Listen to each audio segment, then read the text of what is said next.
How's everybody doing? My name is Anthony Brian Logan, and today I bring you a summary of the 2019 State of the Union address. Now, before I even get into the details of the address, I just want to say I thought it was fantastic. Well done. It was a little long, probably about an hour and a half, right around there. It was supposed to be right around 45 minutes to an hour, but I don't think it was unnecessarily long. I think that Trump was able to get out all of what needed to get out. He was able to present everything that needed to be presented and shine lights on certain things that you may not have known about, which you probably should, as it relates to our country and how we're going to go forward, and also our past, our history. Let's start from the very top. This will be in no particular order. This is at the top of my mind, things I'm thinking about right now. The reactions from people when Trump would say certain things were priceless. The wardrobe choices of people in the audience wasn't the best. The Democrat women had one side of the aisle, literally, and they had on all white. Okay, it's supposed to be for women's suffrage because it was been about 100 years since women got the right to vote, or when the law was passed that initiated the women's right to vote. So they had on that for that. Unfortunately, one of their people, Democrat governor from Virginia, Ralph Northam, got caught wearing a KKK costume, allegedly, or blackface, allegedly, in his yearbook picture. He says it wasn't him, but who says that? Talking about, that's not me in my own yearbook picture. But I'll digress for now. They had on all white. Now, any rocket scientist or regular normie could have told you that that wasn't going to be a good idea, considering how fast the internet memes. The left can't meme, and it was obvious that they don't even understand how memes start, because as you can see on the screen before you, the memes of them came fast and they came furious, but we'll leave that right there for now. They didn't applaud on certain things Trump was saying that they should have applauded on, because he brought up record Black American and Hispanic unemployment is the lowest it's ever been in recorded history. They didn't applaud for that. They didn't applaud when Trump said we need to bring an end to late-term abortion, because remember, with Ralph Northam, again, going back to him, he was in a radio interview that got recorded and put on television talking about, well, sometimes a child can be born, we could bring it back, keep it comfortable, and then have a discussion about what's next. What do you mean a discussion about what's next? Whether you're going to kill the baby that has been born or not? That's not called abortion. That's called infanticide. Okay. They didn't applaud when Trump said we need to put an end to that on a federal level. Okay. They didn't applaud at very key moments, but they did applaud and dance awkwardly like Charlie Brown with his blanket or whatever, or Linus, whoever that was, when Trump was talking about women having a big surge in jobs and also women having a big surge in the representation in Congress. Oh, they were up raising the roof, all this and that for that, but not for the record low Black and Hispanic unemployment numbers. It seems to me that the Democrats want to apply for all of that since they represent the so-called minority. You know, that tells you right there that they don't look at gender the same as race, although they'll tell you they do. But for now, I digress. Let's move on a little bit. Trump also said that we're not going to be a socialist nation because there's been quite a few calls to have America become socialist like Venezuela, and we're not going to go down that road. He got a lot of applause for that. The left didn't really applaud too much, and Bernie Sanders had a priceless face when he said that. His face was all snarled up, and he was looking like the guy from Up. He was looking like that guy for real in that particular moment. So that was a great dig at him. He had a few little, I guess you would call it sneak disses, as the kids would say, at certain people when he brought up the whole thing about the border wall, saying that we need border security, we need a fence, a barrier, steel slats, whatever you want to call it, we need that at the southern border. When he brought that up, he also said how a lot of people that are here right now have voted for that in the past. When he said that, he was talking about Chucky boy Chuck Schumer, who was sitting right in front, looking like the penguin from the Batman movies, right? He was talking about him, in my opinion, because I've done a video on this channel before displaying Chuck Schumer talking about the need for border security, advocating for money more than what Trump is asking for now in years past for border security, border wall, border fencing, or whatever. He also said, Trump that is, that a lot of people who are voting against the wall, who don't want to see the wall, steel slats, barrier, or whatever progress, have gates and guards. And Nancy Pelosi was right behind him. He was talking about her because shout out to my man Will Johnson and also Laura Loomer when they went to her house in front of her gates and guards with illegal immigrants. They were removed off of the premises, talking about, oh, you're trespassing, this, that, and the third. Okay, so if I'm trespassing on your property in front of your gates and guards, then why not have that same rule apply on the southern border? Why not?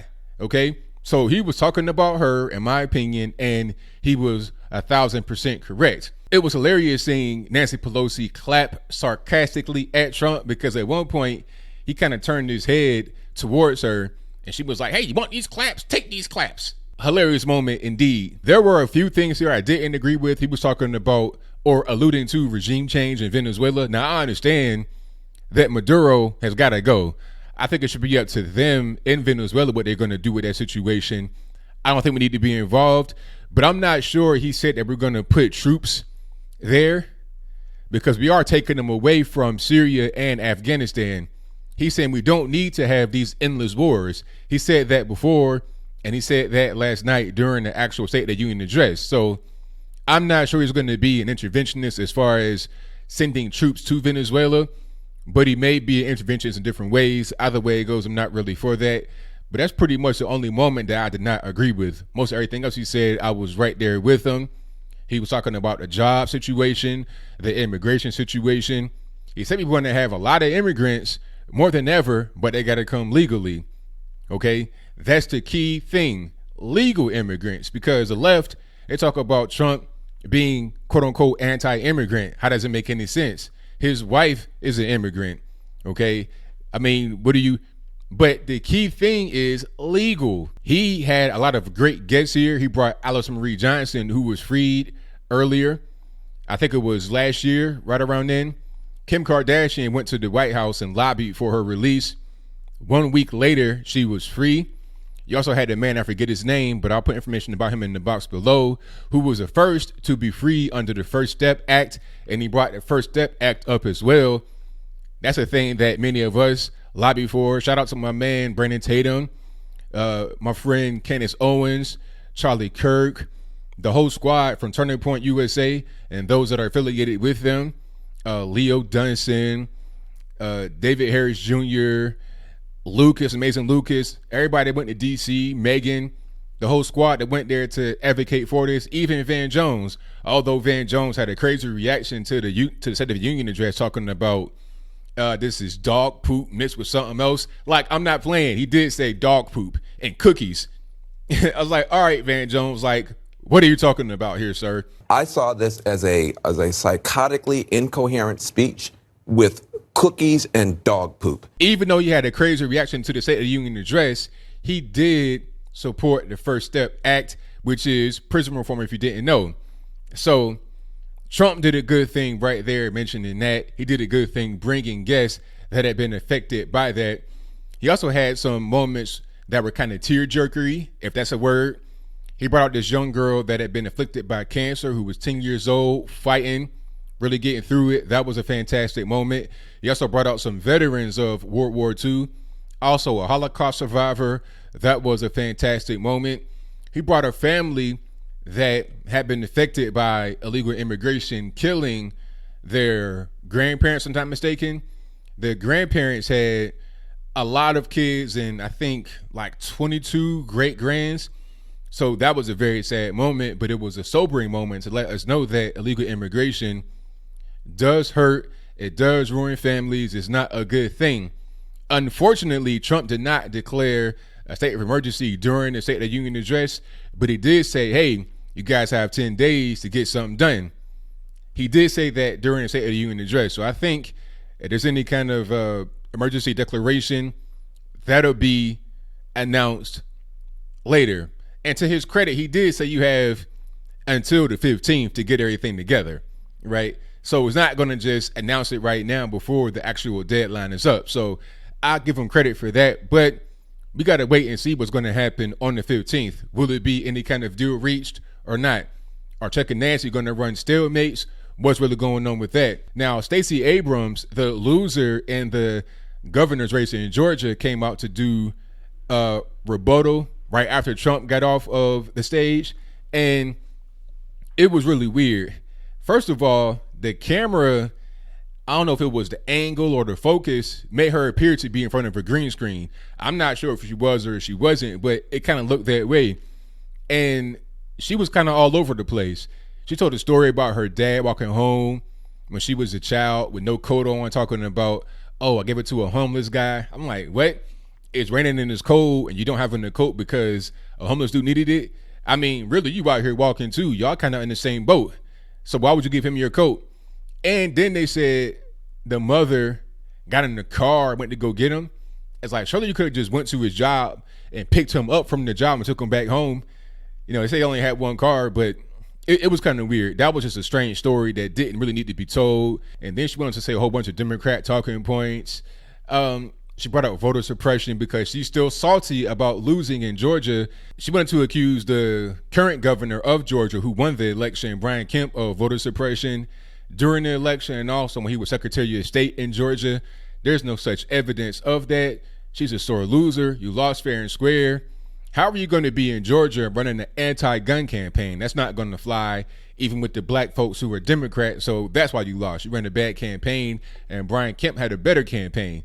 And that's pretty much that. I'm here in Tennessee, right on the Georgia line. So I saw her commercials. I saw all the ads, and she didn't do a good job at all. But I digress for now.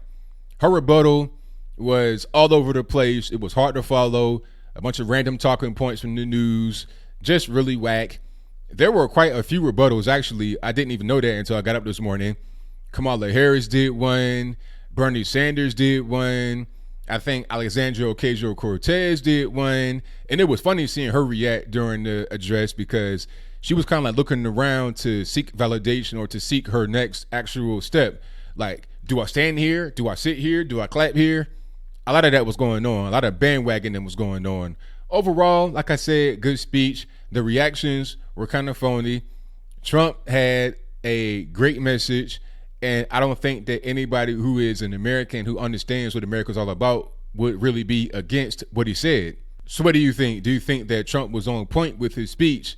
Do you think he wasn't? Did I miss anything that's pretty important here in my summary? Whatever your comments are, please let me know in the comments below. And that's all I got to say for this video. If you like what you heard, please comment, rate, share, and subscribe. Peace.